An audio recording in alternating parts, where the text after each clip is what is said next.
Bonjour à tous. Le rassemblement, la paix et la concorde, c'est ce que souhaite le président de la République pour son pays. Alassane Ouattara a prié hier pour la Côte d'Ivoire à l'occasion de la fête de la Tabaski. Le chef de l'État était à la grande mosquée de la Riviera Golf. Kolo Koulibaly. Riviera Golf, à la grande mosquée, au premier rang des fidèles musulmans, El Hadj Alassane Ouattara, le président de la République comme ses coreligionnaires de toute la Côte d'Ivoire, célèbre l'Aïd el-Kébir. Cette grande fête en islam est marquée par deux actes majeurs, la grande prière et l'offrande. La grande prière que nous venons d'accomplir ensemble sur l'esplanade de la grande mosquée de la Riviera Golf n'a d'autre but que d'invoquer et de glorifier Allah subhanahu wa ta'ala pour lui exprimer notre reconnaissance et nos remerciements. Allah subhanahu wa ta'ala a dit à ce propos dans la sourate 2, verset 152. Souvenez-vous de moi, je vous récompenserai. Remerciez-moi et ne soyez pas ingrats envers moi. En ce grand jour de l'Aïd, la communauté musulmane glorifie Allah, une occasion pour l'imam de la grande mosquée de la Riviera Golf d'appeler les Ivoiriens à la paix. Nous encourageons tous les acteurs politiques avec insistance à privilégier l'intérêt supérieur de la nation et à œuvrer tous ensemble avec le gouvernement en faveur de la paix et de la cohésion sociale. Nous invitons par la même occasion les veillants peuples de Côte d'Ivoire à s'inscrire résolument dans cette dynamique de réconciliation et de cohésion sociale. Un sermon exhortant à taire toutes les querelles pour le développement de la Côte d'Ivoire, ce que soutient le président de la République qui prie pour que le pays reste en paix. Je voudrais dire à mes concitoyens que cette fête est une fête du rassemblement, de la paix, de la concorde et que les étapes qui ont été entreprises pour la cohésion sociale, pour la réconciliation, puissent continuer de se renforcer pour que la Côte d'Ivoire continue de vivre en paix. Je voudrais assurer nos compatriotes que par la grâce du Seigneur, nous veillons à la sécurité de nos concitoyens et qui peuvent être assurés. Et pour terminer, je souhaite à l'imam, à tous nos imams, nos vœux, nos souhaits de bonne fête de Tabaski et à nos compatriotes. Une bonne fête de Tabaski, que Allah protège la Côte d'Ivoire et nous donne tous la santé et la paix pour notre beau pays. Cette année encore, la tradition est respectée. Les autres confessions religieuses étaient représentées à la grande mosquée de la Riviera Golf aux côtés de leurs frères et sœurs musulmans, signe d'un dialogue interreligieux qui ne s'effrite pas, mais plutôt bénéfique à la cohésion nationale. Comme le recommande l'islam, le président de la République Alassane Ouattara a échangé des vœux avec quelques fidèles musulmans avant de se retirer.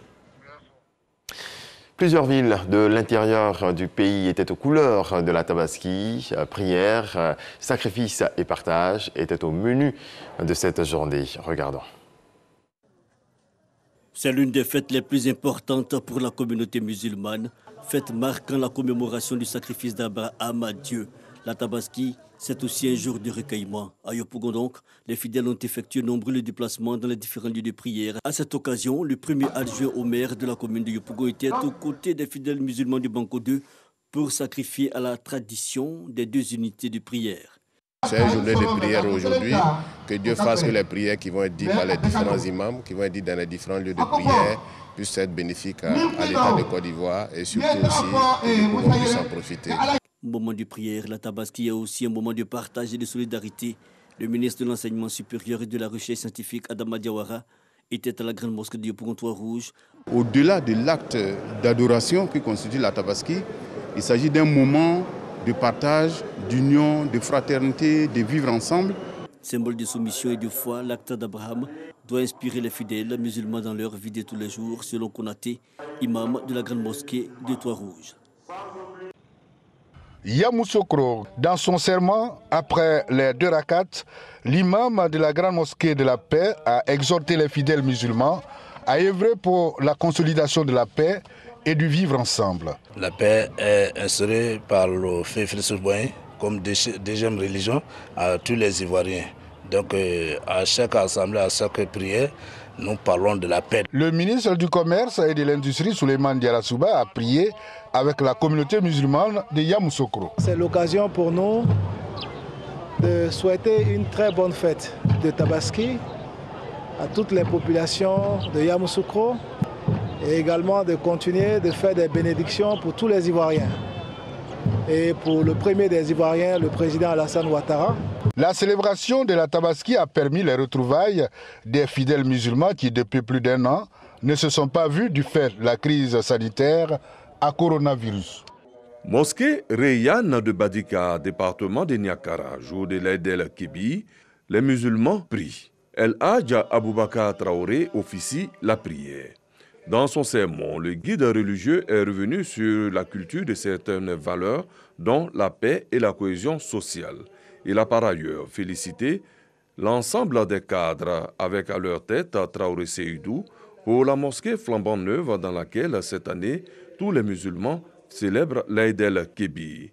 Il a tenu également à féliciter au nom de toutes les populations de Badika le président de la République pour toutes les infrastructures dont la localité bénéficie. El Hadj Badiawari Touré, le grand imam de Bouaké, fait son entrée à la mosquée principale de la ville. 8h30, le guide religieux lance la prière de l'Aïd el-Kébi. Allahu Akbar, Allahu Akbar, Allahu Akbar, Allahu Akbar. Après les 2 rakats consacrés, place au sermon. L'homme de Dieu va insister sur la nécessité pour chaque enfant de Côte d'Ivoire de cultiver l'entente, de bannir l'incivisme. Il a par ailleurs demandé aux commerçants de se départir des augmentations abusives qui participent à la cherté de la vie. Le ministre des Transports, qui avait à ses côtés les élus et cadres de Bouaké, était porteur d'un message du chef de l'État.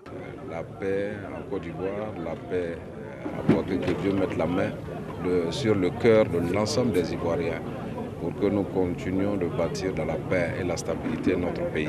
Après la prière, place aux réjouissances. Chacun ira à son rythme. Voilà un tour d'horizon de célébration de la fête de la Tabaski à Abidjan et à l'intérieur du pays. Autre volet de l'actualité, des commerçantes au marché d'Anono bénéficient d'un programme d'alphabétisation numérique.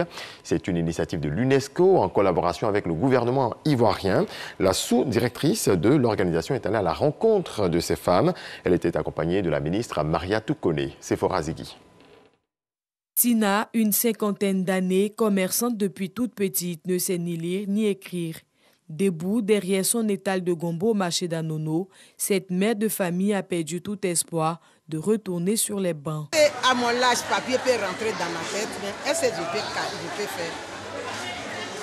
Parce qu'à l'air là, on a trop de problèmes. Tu vas à l'école là, même si les gens sont à parler, même si ils sont à montrer les papiers, mais ce qui est dans ta tête là, à faire de les enfants à la maison. Comme elle, des milliers de jeunes filles et de femmes ne sont pas allées à l'école. Mais aujourd'hui, l'école est à leur portée grâce au programme numérique d'alphabétisation initié par l'UNESCO en faveur de 400 commerçantes dans les communes de Cocody, Makori et Abobo. Assetou est vendeuse de vivriers au marché d'Anono. Depuis 1 mois, elle bénéficie de ce projet. Aujourd'hui, c'est une commerçante épanouie que nous avons rencontrée. La manière dont on nous apprend à lire, écriture, je vois que c'est tellement chic. Ça me plaît, je suis content quoi. C'est plus que quelqu'un est venu me donner l'argent. De passage en Côte d'Ivoire, la sous-directrice générale de l'UNESCO pour l'éducation s'est rendue dans un centre d'alphabétisation, puis au marché d'Anono. À ces 2 endroits, elle a rencontré les femmes bénéficiaires du programme numérique d'alphabétisation. C'est l'école qui va rejoindre les femmes au marché. C'est un moyen méthodologique très simple mais très efficace de les donner l'autonomisation, de les aider pour le travail on a déjà des résultats très positifs. Mariatou Koné, la ministre de l'Éducation nationale et de l'alphabétisation, envisage étendre l'alphabétisation numérique à toutes les autres villes de la Côte d'Ivoire. Une fois par semaine, elles se regroupent dans une classe avec un enseignant pour des révisions et la formation dure 9 mois, comme à l'école. L'objectif, c'est la mise à l'échelle du projet. L'Organisation des Nations Unies pour l'éducation, la science et la culture veut aider la Côte d'Ivoire dans sa politique de réduction du taux d'analphabétisme qui s'élève selon plusieurs organismes internationaux à 43%. Sans la paix, il n'y a pas de développement possible. Un message de la Fédération pour la paix universelle à l'endroit de la population de Dabou. Message lancé à l'occasion des préparatifs des assises du sommet mondial sur la paix prévu à Abidjan en 2022. Sephora Zegui. La paix n'est pas un vain mot, c'est un comportement. La Fédération pour la paix universelle veut s'inspirer de cette maxime de feu le président Félix Houphouët-Boigny pour faire la promotion de la paix dans la région des Grands Ponts.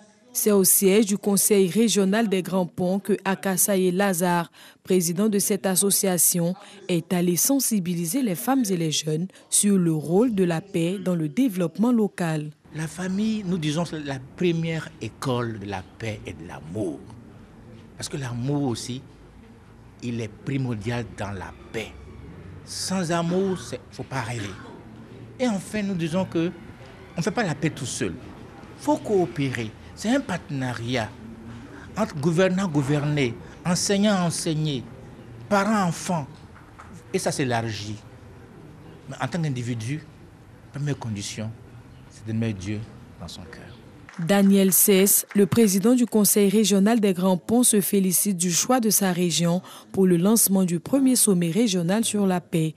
Il encourage les jeunes et les femmes à être de véritables artisans de paix. Nous avons une région où il y a tout, potentiellement tout. Il y a l'eau, il y a la forêt, il y a les bas-fonds et il y a aussi les hommes. Si les jeunes comprennent que c'est dans leur intérêt et qu'ils se mettent au travail, vous allez voir que nous avons fait le développement. Le préfet de la région des Grands Ponts s'est saisi de l'occasion pour inviter les populations à traduire en actes cette pensée du premier président de la Côte d'Ivoire. La Fédération pour la paix universelle Côte d'Ivoire nous invite tous à agir dans notre quotidien pour rendre réelle, effective cette paix, fondée sur une interdépendance évidente afin de parvenir au développement dans notre localité. Un panel a permis aux élus, aux représentants des jeunes et des femmes de donner leur vision de la paix dans la région. Ce sommet régional sur la paix qui se tient à Dabou vient en prélude au prochain sommet mondial sur la paix prévu à Abidjan en 2022 qui portera sur le thème « La paix, interdépendance et développement local » organisé par la Fédération pour la paix universelle. Dans le reste de l'actualité, au Mali, le président de la transition, Assimi Goïta, a échappé hier à une tentative d'assassinat à la grande mosquée de Bamako. Un homme l'a attaqué à l'aide d'un couteau. Il a esquivé avant l'intervention des forces de l'ordre pour maîtriser l'individu. Le président de la transition au Mali n'a pas été blessé. L'assaillant a été interpellé et une enquête a été ouverte. Les numéros du président Emmanuel Macron et de membres du gouvernement français, dont l'ancien Premier ministre Édouard Philippe, ont été visés en 2019 par le Maroc, selon l'organisation Forbidden Stories, un consortium de médias à l'origine des révélations sur le logiciel de surveillance Pegasus. C'est ici que prend fin ce rendez-vous de l'actualité. Merci à toutes et à tous de nous avoir suivis. On vous souhaite une très belle journée.